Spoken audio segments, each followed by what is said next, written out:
যুক্তরাষ্ট্রের সঙ্গে শান্তি কিংবা সমঝোতা চুক্তি স্বাক্ষরের জন্য ইরানকে সময় বেঁধে দিয়েছেন মার্কিন প্রেসিডেন্ট ডোনাল্ড ট্রাম্প।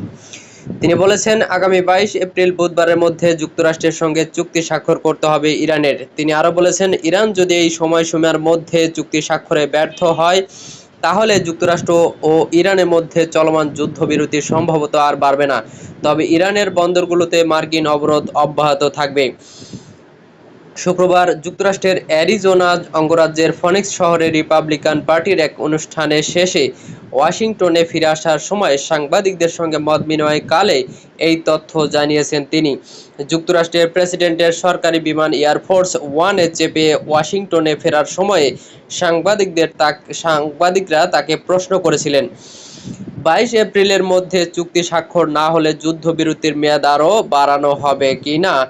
জবাবে ট্রাম্প বলেছেন, সম্ভবত আমি আর তা বাড়াবো না, তবে ইরানের বন্দরগুলোতে মার্কিন অবরোধ অব্যাহত থাকবে। তো সেক্ষেত্রে তাদের বন্দরগুলো অবরুদ্ধ থাকবে এবং দুর্ভাগ্যবশত ফের ইরানে আমাদের বোমা বর্ষণ শুরু করতে হবে।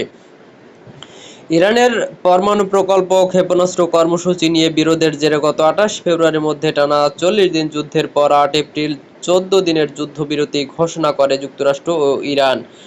শুরু থেকে এ যুদ্ধের প্রধান মধ্যস্থতাকারী ছিল পাকিস্তান।